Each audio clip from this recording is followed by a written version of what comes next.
YCP party social మీడియాతో పెట్టుకోకండి, ఏదైనా ఒక అంశానికి సంబంధించి వాళ్ళు కనుక టార్గెట్ చేస్తే విత్ ఎవిడెన్స్ తో వాళ్ళు మాట్లాడతారని చెప్పి చాలా సందర్భాల్లో చెప్పారు. పొలిటికల్ కి సంబంధించి ఏదైనా వాళ్ళు ఆరోపణలు చేస్తే ఖచ్చితంగా వాటికి సంబంధించి నిజమా అబద్ధమా దానికి సంబంధించి వాళ్ళు ఆధారాలతో సహా వాళ్ళు కౌంటర్ ఇస్తారు. సోషల్ మీడియా అంత బలంగా ఉంది. ఒకవేళ సినిమా పరంగా సినిమా ఈవెంట్లో జగన్ గారి గురించి టార్గెట్ చేస్తే మాత్రం ఆ సినిమా తీవ్రమైనటువంటి నష్టాలను మూట కట్టుకుంటుంది, ఇందులో ఏమాత్రం డౌట్ లేదని కూడా చాలా సందర్భాల్లో చెప్పారు. మరి తెలుగు సినిమా పరిశ్రమకు ఏం పోయేకాలం వచ్చిందో నాకైతే తెలియదు, కానీ ఎందుకంటే నాకు ఈ మాటలు అనాలంటే కూడా అనుభూతి కావట్లేదు. ఎందుకంటే జగన్ గారు అన్నారని నేను కాదు, అసలు సందర్భం లేని చోట, అవసరాలు లేని చోట జగన్ ప్రస్తావన తీసుకురావడం, ఆ ఈవెంట్లో వెకిలి చేష్టలు, వెకిలి నవ్వులు, వెకిలి జోకులు వేసి ఏదో సాధించామనుకునేటువంటి భ్రమలో వీళ్ళు మునిగి తేలుతా ఉన్నారు. తద్వారా సినిమా ఎంత నష్టపోతుందనేటువంటి ఆలోచన ఈ మూర్ఖులకి అస్సలే లేదు. వైసీపీ ఫ్యాన్స్ తలుచుకుంటే, వైసీపీ సోషల్ మీడియా తలుచుకుంటే సినిమా ఏ రకంగా ఫలితాలు ఉంటాయనేది మనం గతంలోనే చూసాం.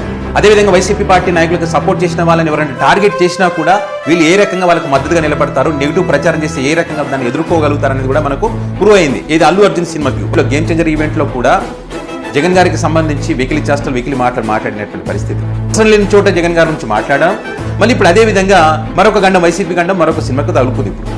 ఎందుకంటే అక్కడ ఆ సినిమా ఈవెంట్లో ఆ సినిమా గురించి మాట్లాడుకున్నాగా మళ్ళీ జగన్ గారి ప్రస్తావన.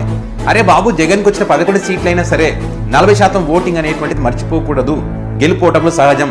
అంతేగాని దానికి సంబంధించి ఒక సినిమా అవకాశం కోసమో ఎవరితో మెప్పు పొందడం కోసమో ఇట్లాంటి వెకిలి మాటలు, వెకిలి చేష్టలు చేస్తే తెలుగు సినిమా పరిశ్రమ సంకనాకి పోతుంది. నాలాంటి చాలా మంది ఈ సినిమా ఈవెంట్లో రాజకీయాలు మాట్లాడకని చెప్పి నెత్తి నోరు మొత్తుకుంటున్నారు.